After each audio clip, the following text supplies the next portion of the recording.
Welcome back to the Football Exponential Show. I'm joined by my regular friend Frank. Good day, Chica, and good day to listeners, and much love. Thank you for joining us for another episode of this amazing little podcast. And yeah, where we starting? If you are watching us and you enjoy what you are doing, please smash the like button, subscribe, and follow us. Yeah,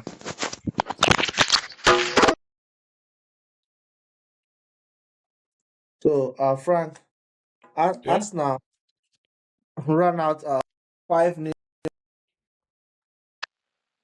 And one good thing about Arsenal, I see it as a good thing. I don't really, because I see it as a good thing because I wish Chelsea could play like that. Is that they don't really play beautiful. They just get the win and they get the hell out of fast. They don't uh, really play because this is why I say that there are some games they've done it a long time. This is like they've been doing it for how many seasons now? There are so many games last season that you feel that they should have done better, yeah, but they just get the win and they just move on. So yeah. even yesterday, if you watch the scoreline, the game was really the game wasn't really Arsenal's for the taking until after Saka's goal. It was after Saka scored the second goal that Yeah. Leeds went out of the game. Yeah. So what do you have to say about Arsenal? Then Noni played. I think Noni played on the left. On the I left, don't yeah, really think played here. he was I don't think he was impressive. It was. I think It as was far just there.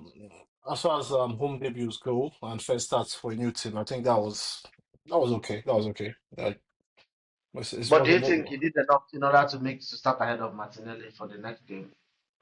Well, the issue is, do you rather play Noni Madueke or do you play Martinelli? Like you pick your poison. I don't think either of them are quite convincing enough. So I think you might just roll the dice. Whoever you pick on the day, give that one 80, 60 minutes or 55 minutes. Then you bring on the next one. Do that for a few couple of weeks. Then you find out who's there. But I think also, but luckily, I think well, not luckily, but unfortunately.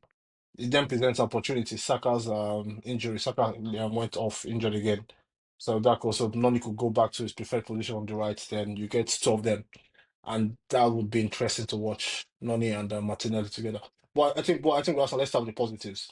I think as far as I think Arsenal fans they've been on a high for the last few days since they are imminent announcing of or the imminent arrival of Eberechi Eze. They've been all over social media. They've been happy, and you know what? I think rightly so. I think let's get it right first. I hate Arsenal. I hate them. I hate them. But you know what? Eze is a player I really love. I love so much. And did you see the video of the video he had with Ian Wright? Have you seen the videos of when Yeah, they yeah, like yeah. and like it looks like filled me with so much joy where you see two guys because again obviously Ian Wright came from Crystal Palace to Arsenal. He went the long way. He didn't have the his journey to professional football is not conventional where he went from being a Level laborer on the job player. sites, then Crystal Yeah, Palace, then he goes to Arsenal. I think he went to Arsenal at the age of 28 or 27, somewhere like that. that's But he incredible. still went on to be a club legend and still a club legend to this day, an icon. And when you see those images of Ian Wright and Eze, it looks right. You know, when they say Arsenal is a culture club, Arsenal has a lot of, especially when it comes to black players. I think Arsenal, they are that club in the Premier League where that's their Mm. heritage, that's their legacy. And I felt like I was feeling too happy for them. I had to check my, Man, I I had just to, realized that right now. yeah. Damn, it's true. Ashley Cole, No, it's always Thierry been Henry, it's Vieira, always. Yeah. Kano. I didn't realize that. Yeah, yeah, yeah, yeah, yeah, yeah, yeah. No, I think Arsenal were the first one of the first Premier League team to field an all international 11. I think if Yeah, during yeah, yeah. Arsene Wenger's early years, and even I think even you think it goes way even before those guys, even the guys like Ian Wright, Rocastle, those kind of guys, they really paved the way for because I think a lot of Arsenal fans that we know from our part of the world, they're Arsenal fans because of probably one Kano Yeah, and yeah, yeah, another yeah. I think and because of and and and a large number of other ones are they're fans of Arsenal because of Thierry Henry. So you see, Thierry Henry. Yeah. In that's what the Africa, club has Henry always been. Yeah, and Henry is king. Henry is king yeah. in Africa. So, but even I think everywhere. But I think I was really, I like that a bit too much. So that's that. I also think it's your first home game like against Leeds team newly promoted. You know what to expect. They'll make it tough. But I think when Arsenal have this cheat code from set pieces, that's a game breaker. When you can break games from good deliveries and good contacts in the ball, scoring goals from set pieces, that is. I know a lot of people make fun of it, like set piece FC or Ole, but I think you know what, I'm jealous of it. If my team can go out there like this, Arsenal scored 6 Premier League goals this season already. I think three of them from corner kicks. Like Hmm. that's amazing. So if you have that tool in your arsenal, and teams know you're dangerous from set pieces, that's an amazing tool to have to your arsenal. And when you have and Gyokeres his home debut, I think it was okay, but it was important for him to get his first goal. Yeah, yeah, yeah. It And was important for him to. a very good chance Yeah, uh, yeah, yeah. before that. He So was warming up. imagine if you didn't score that goal, Yeah. you would have ended well. Yeah. Yeah, so I think it's important for him to get his first Premier League goal or first couple Premier League goals. I think overall I think from an Arsenal perspective that is as good as any day could be from any football fan. Your team performs well, scores a few goals. You announce an amazing signing before kickoff, Eze, and I think right now, in my opinion, he's the starting of the window right now. I think he's for a team for the player that he is right now and where Arsenal are right now in that attacking department, this is a match made in heaven.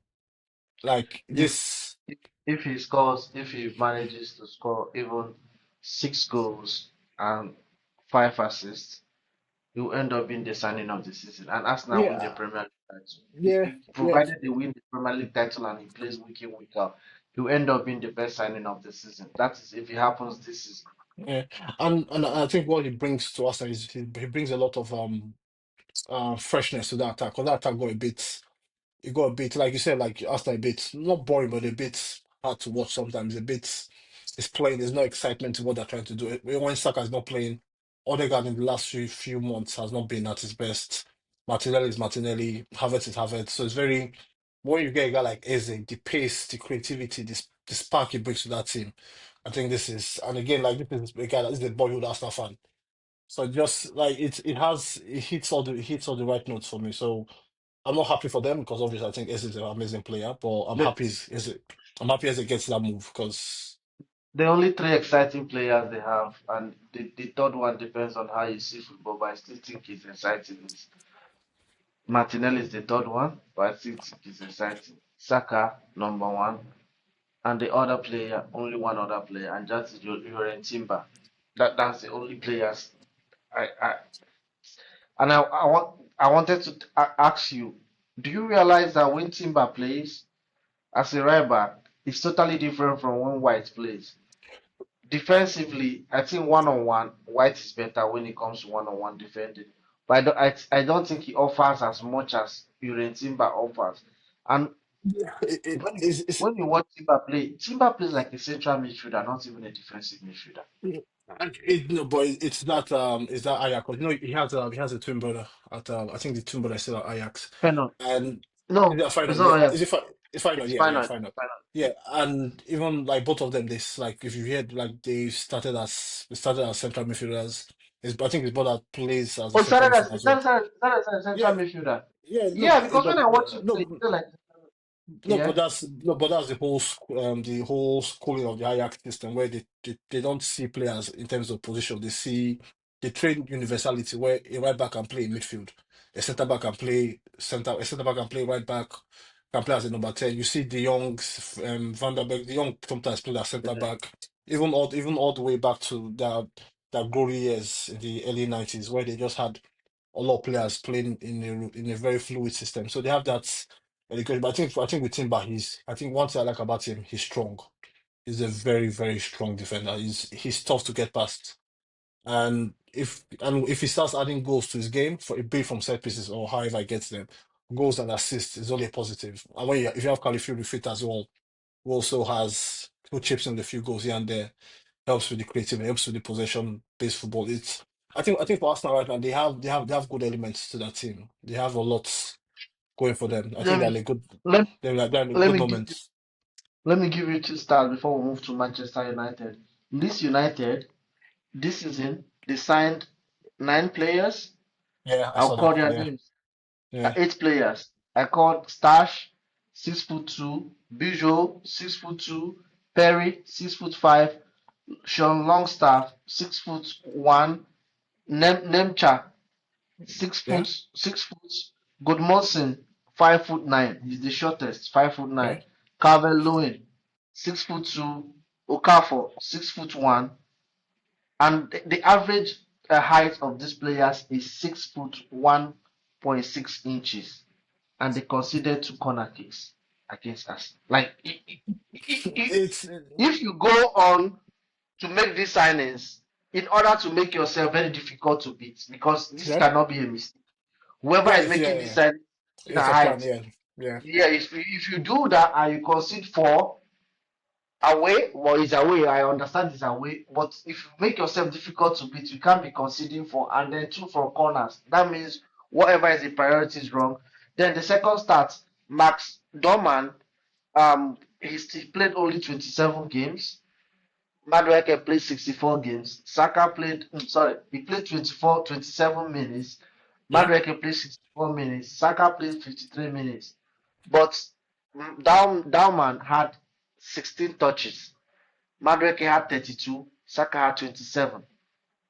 Mm. He had 16 touches in 27 minutes. And Now, in terms of dribble, he attempted 2 dribbles. He attempted 5 dribbles. He succeeded in one. He attempted 4, he succeeded in one, 25%. yeah, Madueke attempted 2, succeeded in one. Saka attempted 2, never succeeded in any. It yeah, tells you that the boy is high reward kind of player. He tried, maybe it's because it was the second half he came in. I'm yeah, not but comparing players, but I'm just trying to say that yeah. the boy is a boy that wants to. Is he a 10 or is he a winger? Is he a central attacking midfielder or if he He, plays? I'm not quite. I think I'm not quite familiar with his game quite yet. But whenever because I think he was the star of Arsenal's preseason tour. He came. He had a lot of dazzling performances. But the thing that's really interesting with him is how does he get 15? Yeah, 15. Like for a 15-year-old to come up to make his Premier League debut, I understand obviously the game is what it is. But when he came on the pitch, his teammates were always looking for him. Whenever Yeah. they got the ball, they were feeding in the ball, constantly feeding in the ball, and his willingness to take on players. Like again, this is a 15-year-old kid. It's I think right now it's a scary prospect in terms of what he could be in the next not even years in the next few months. Because I expect him to get a lot of I expect him to get a lot of a lot not a lot of minutes It's here and gonna there and play just in the Carling Cup. yeah I'm 100%. yeah Carling Sure. Cup Premier League even like because again when it gets really busy this season a lot of rotations like I won't be surprised if he has a Premier League Then starts let this me blow season. your mind. Let me blow your mind. Then we can move over. He played for the under 18 last season. Yeah, Not he plays for the under 19 right now. right. He's 15. He played for the under 18 last season. 15, 16, 17, 18. The 3 years behind. In 20 games, he scored 21 goals and recorded 5 assists. I saw that. 21 goals, 5 assists for the under 18. He's 15. So that I think that's why they moved him to the under 19 right now. I've never Yeah, heard under 19. it's That tells you how good he is. I just pray yeah I'm just scared of the as a Chelsea fan. yeah no And it's I scary. and I pray I pray they manage him so well because Yeah. sometimes Do this you hype can destroy players. do you think do you think he gets an England call up this season? Not with Thomas Tuchel. Well, you No, well no, yeah. no, we not we end that season. No, no, no, no, no. It's not. Sterling, It's not. Sterling Grealish expect that phone call. You're getting national call-ups this year. Grealish should get out. Come on, man, this guy. Let's quickly go to Manchester United, your favorite club. Manchester United. Today. First of all, before the game, I saw statistics. I didn't realize that Fulham has been unable to beat Manchester United at the Craven Cottage since Yeah, 2009, and I think I'm what like 4 games of both of in Craven Cottage, I realized that that means United know how to get the win. I knew already that that's the problem for Fulham, right? Like today is not gonna be easy. Yeah. The man started, he made some adjustments. I didn't like how he played Bassi in the first game on the left side. I was like against Yeah, Brighton. He but it's not, corrected that. yeah, yeah. Even I think over But, the course of his career, a lot of managers tend to put him at I don't. He's not a left back. I think he doesn't. He sometimes he tried his best there, but I don't think he's best in the middle. but he doesn't cross so well. So No, yeah, why are it's you playing him on the left? Is it no, because because they he's have the left foot? no, well, they are left back, the American left back, Yeah, Robinson he's is injured. But I think he came in is yeah, towards the end. yeah, he came off the bench today, and I think when he came off the bench, like I think Fulham they looked a better, they looked a more threatening team. But which okay, you know what? I'll let you start. Like, tell me how you saw the game. No, uh, as first of all, the problem is difficult. I'm gonna be subjective and emotional in terms of I'm not gonna be rational. First of Yeah, all, because I'm not talking about just this game. I'm talking about what I've noticed before the game. yeah, I don't know that's why good. That's good. he's playing Fernandes in the middle of the field. I don't care. Fernandes cannot play in the middle of the field. Now he has Cunha, he has Mount, he has Mbeumo. To me, if I'm him, if I'm I'm gonna make a choice between Cunha and Mbeumo, who I really want. I'm going to sign one. I'm not signing two of them. I'm Okay, playing Fernandez together with one of them, with Mount out to as a substitute. I'm buying a central midfielder. Let's assume he doesn't like Kobe Menu. I don't know why he doesn't like Menu. I don't understand. But let's even assume he No, doesn't have no, Kobe Menu. no, no, no. See, He no. had I'll tell you, like the problem he has with Kobe is Kobe plays too much football for him in midfield. Because if you look at the midfielders he likes, he does. If you look at this guy, even look at his time at Sporting, he doesn't like he doesn't play with the midfield. Like there's some managers like, okay, do you know what? Okay, they want to keep the ball, pass it around. He bypasses the midfield. Like you saw in that first half, every chance they got, they were going long. They were going yeah, long, going long. They were yeah, always going long. He doesn't play with the midfield. So the job of the midfielders in his team or in his framework is not to control games or keep possession, is to win the ball back. Their job is to win the ball back and just win the ball back, give it. And Meno, Meno is I rate Meno highly. Of course, he's not a fully formed football player at this age, but again, he won't get there if he doesn't get on the pitch. But I think when it comes yeah, to take in terms of when passing, taking care of the ball, controlling the ball, moving the ball around the pitch, he's the best midfield player they have at that football club. And this is and yeah, this yeah. is this is two Premier League games now, 2 games in. He hasn't gotten off the bench once. Like I think it's they'll sell him. no, If I'm the owner, I'm calling him. If you don't want this guy, let's sell him because him sitting on the bench is going to get worse. yeah, no, no, It's but 100% is going to get worse. You no, start but having people ask questions. You start see, to me, you are pushing him to go and be posting things on social. So if you don't want him, get his value right now, because they were uh, supposed to sell Garnacho a long time ago before they decided. Just get him out, get the money, and then go get whoever you want to get. no, but even like you said the club. I even think with Comeno, I understand it's still I get it's a young player, but you like 'cause again, I think he's Amorim has managed 30 Premier League games so far, so that's a big sample size across this season and obviously last year. I think it's quite clear he doesn't see him as a midfield player in that two in this team. Even when he's played him as the number 10, he's played him as the false nine, he's played him in different positions, but his natural position. If I'm in, I'm like, okay, I need to go out on loan, or I'm trying to get a move because what's the point? I'm seeing guys like Baleba balling out at in Brighton, Elliot Anderson, Nottingham Forest, Adam Watson, similar age to this guy that are all balling out in Premier League. Kobe Mino is good enough to play for Premier League teams. It's Yeah, and if Ruben Amorim can see it, then that's a loss to him. But when it comes to the overall, I think the first 10 minutes United started well. They were very energetic. They were pressing high. yeah, I think they could have been 2-3 up in the first 20 minutes. I think Cunha hit the post and he had a fantastic chance that was created for him by the goalkeeper. Nice touch, but I think he should really be scoring there. But After that, and when Fulham found their feet and Fulham started passing the ball around in midfield, they started overloading them in midfield. Iwobi, Lucic, and the other guy, Sanderberg. Sanderberg was fantastic today. Bench. Sanderberg was. And when they started when they got control of the ball, United didn't know how to get it back. They didn't know even when they got it back, they didn't know how to get the ball to Cunha and Mbeumo. But obviously, they got the penalty. Did you think it was a penalty? Because I think that's I think Basi got punished for being too strong.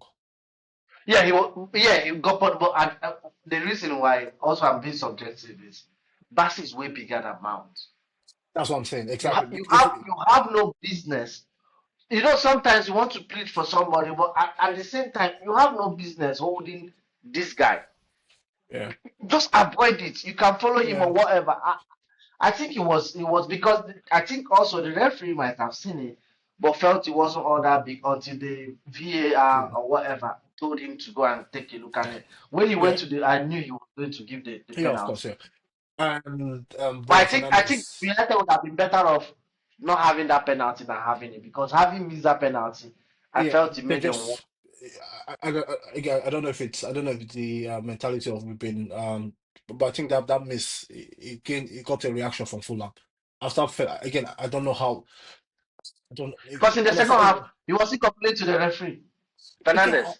I I'm don't know like, what why. are you complaining for? Like, he came out from the tunnel, right? In the He came second, out from the tunnel. They came as pass.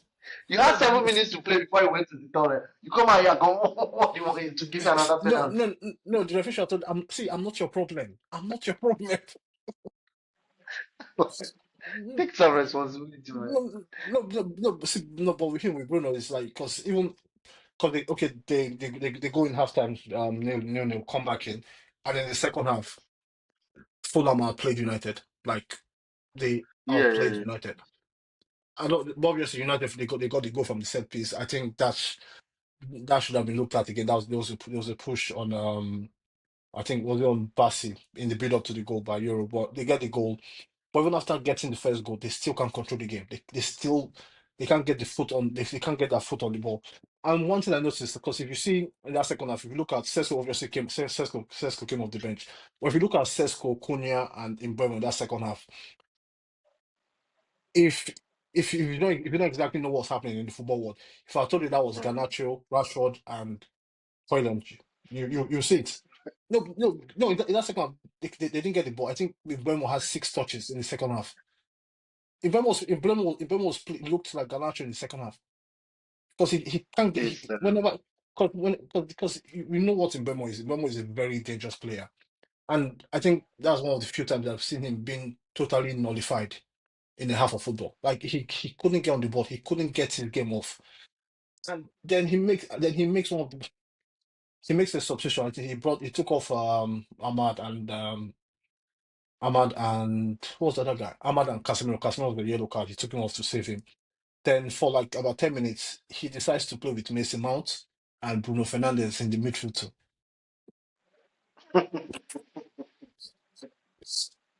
So I think, no, of course, and again, I don't know if you saw his body language from the bench, he was frustrated, and I yeah, think yeah. that I think already 2 games in, he's under a lot of pressure already. Like you see, I think for the first like a lot of last season it was calm, but he looked frustrated.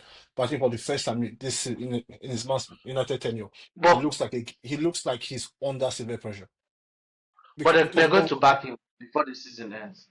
I suspect. I feel they'll sign a midfielder. I don't know who he is okay, because no, from okay, what no, I'm watching right now, from what I'm watching, if you watch them, the first game was way better than the second game. The second game no, no, okay, is no, worse okay, than okay, no, okay. Arsenal. See, okay. I think a lot of people say because we didn't have time to talk about it. A lot of people coming off the first game, they felt United played well and all that. But I looked at it like again, Arsenal were bad. Arsenal were bad on the day. But even at that, United, as good as a lot of people felt they played, I thought they were okay. They didn't do anything. It wasn't an amazing performance. If that is the base for United performance, I don't think it's good enough still. Because they have to go and because again, let's forget about they finished 15th last year. They have to Yeah. climb up the table. It's not again, it's not easy. And with 2 games in already, it's already because if you look at the statistics, it's bad. I think his win percentage is as bad is as bad as Graham Potter. Like if you look at every single metric when it comes to judging results in the Premier League across his tenure already, it's as bad as it can This get. man. So the question, so you said, oh, okay, they might probably back him and sign him midfielder, but that's but United they always sign midfield players. It was Casemiro I think 3 years ago. It was Ugarte last season, but they always find a way to sign the wrong midfielder at the wrong time. So now you say like if they go and buy, like, I think the guy is Baleba. Baleba is over £100 million. Is it like spending £100 million on Baleba right now? Is it the right with this team, the way this team is structured? Do you think Baleba goes into that team and has an impact in that team immediately? Because you have to get a guy that comes in that's already starting. He needs to go there and put out the fires. He needs to go there, play with maturity. Because again, it's still United are a big club. It comes with a lot of pressure. Can is Baleba ready for that pressure? Because we see because the team United they sign they sign players with a lot of talent, but most times when all we've seen a lot of players go there and they just like if you told me that was in Mbeumo in that second half that second half performance, I won't believe you. He looked. I've never seen Mbeumo look so have a quiet game like that. He couldn't. Of course, his delivery for the corner kick led to the goal, which was amazing. But he couldn't get the ball, and when you I don't think fundamentally, the way this guy sets this team up in the midfield, the defense, I don't think he will get enough wins in the Premier League. The way, But even that, even if I'm a United fan, I know you might be bad, but to me, the the the team right now is way better than when Amori took over in terms of the in personnel. terms of in terms of talent, Personnel. but The yeah, talent, yeah. Because if he's yeah, sacked now, I'm writing down something. I'm just saying, if it doesn't work for him, you have Euro, you have Luke Shaw, depends on how you want to play. You have Cunha, you have Mbeumo, you have Fernandes, you have Meno, you have Cisco.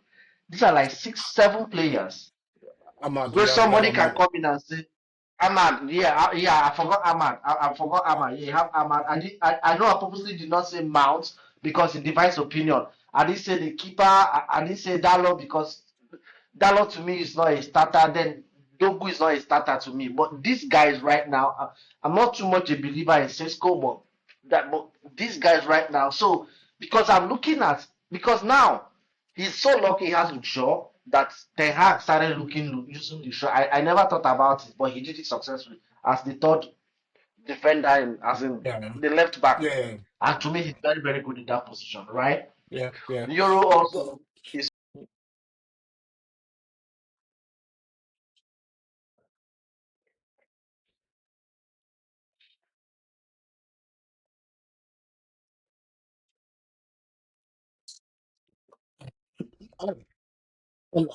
and, and I think the other big issue is they have a donut now like a donut like it's round and there's a hole in the middle.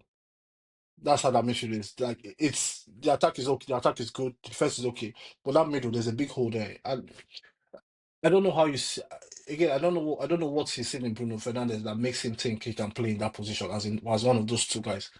I don't know what he's seen in him. I don't know. It's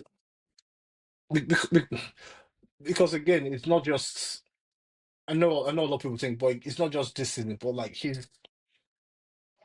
I think he's only had 7 wins as Manchester United in the Premier League. Like in Premier League 7 wins in the Premier League last season. I think 3 of those wins came against teams that got relegated at the end of the season. The hmm, Ipswich, Southampton. I remember. I think what other team was there. I think and Leicester as well. So it's because at this moment, I don't.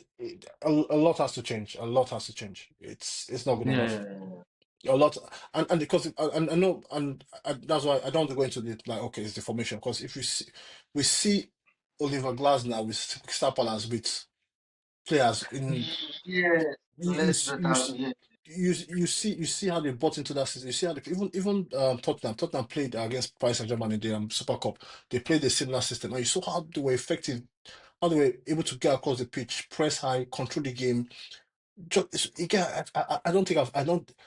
And if you remember in our first recording before the season started, we were talking about top four, and I told you that the team I feel that that causes is Everton. If you remember very very well, I told you. Yeah, yeah. If you remember, because I told you that Aston Villa have the Europa League, they are struggling. Newcastle to me is only going to go down, so there's going to be an opening in the team, right? Now, if you look at Everton, there's so many things boys is doing that I'm not a fan of. I won't say they were awful against Leeds because that penalty was Oh controversial. What no, did no, you no, no, no, no! They were bad against Leeds. They were bad. they were bad. They But were bad. today they redeemed themselves. Now Yeah, you yeah, see how yeah. slowly he's bringing in Irregular. Irregular, former Aston Villa, he didn't make it to Villa. They sold him for the money to balance the PS. What's it called PSR. again? PSR, yeah. Yeah. But if you look at what he has, you look at the players he has, Grealish is his kind of signing. You look at Drewsbury Hall is his kind of signing. Now, with Amorim, you have certain players that there should be a difference. But I'm not seeing anything. And also the No, way he talks in press conference, he doesn't realize it's Manchester United. He's still talking like he's a coach of maybe Coventry City or something like that. No disrespect to no, Coventry. no. I know. Speaking of Coventry, shout out my boy Frank Frank Lamps. He's doing a, Lampard, yeah, yeah, they started the season amazing at Coventry, but but I think he talks like a guy that has all the confidence in the press room, but I don't think his team doesn't back his talk. Like you see him, he has the composure. He talks well. He's very like I think he's one of the best. I think he's one of the best spoken managers in the league. He explains differently, yeah. explains skills, explains. He goes into details. He really breaks it down. But I think even last week, I think there was a question they asked him concerning the goalkeeper. You could see his face is changing already, and it's becoming. He has that. It's becoming like Jose Mourinho. When when Mourinho is at his best, when things are going well, he's very sweet, he's very kind. Mm, When results start to change, he gets a bit. You see that the other yeah, face. grumpy, He gets a grumpy, bit. yeah, yeah, Yeah, he gets a bit nasty in a way. Like he gets a bit. He yeah, starts to bite back, and I think Amorim's already is getting there already. Like this 2 games in already, he's getting. And it looks like the next Premier League game is Burnley, and I think they have Burnley, then they have I think it's Chelsea next. But I think the Burnley game is I think it's probably one of is it's a must win for him because I yeah, think yeah, yeah. I think after the Burnley game is an international break, the first international break this season. That Burnley game is again it's not even just the result, but you need to say performance because I think today they could have gotten a result today, but that performance is not it's not good. It's not good. It's not. Yeah. Then before we end it, shout out to Iwobi. He became his level on goals. His level Iwobi is now level with Kelechi Iheanacho and Shola Ameobi for goal involvement recorded by Nigerians in the Premier League. Iwobi has Okay. 61 goals, 36 assists. That's sorry, Wait, 31 goals, 36 assists. Sorry. 31 goals, 36 assists. That's 60, that's 67 involvements. Sorry, okay. 31 goals, Oh, 36 assists. yeah, So only but Yakuba Yekini at 121 goal involvement and Kanu Nwankwo at 88, I think yeah. 88 or 83 have scored more. So shout Okay, out that's for good. him. I didn't Yeah. when I saw him at Arsenal and Everton, I didn't know he would get to this No, level. he But play, I'm happy I think for him. he had a very good game today. But again, it's because I think I don't know if you saw the post match interview they gave Iwobi and one I think his teammates. So what they said, the plan was we know they play two in midfield. That's United. They play two midfield. We have to just outnumber them in midfield, and the center backs never push up the pitch. So we just need to outnumber the Oh, midfield, control that midfield, and the spaces will start to open up. Like if it's that obvious, I wonder what again. Like you know what, I don't know.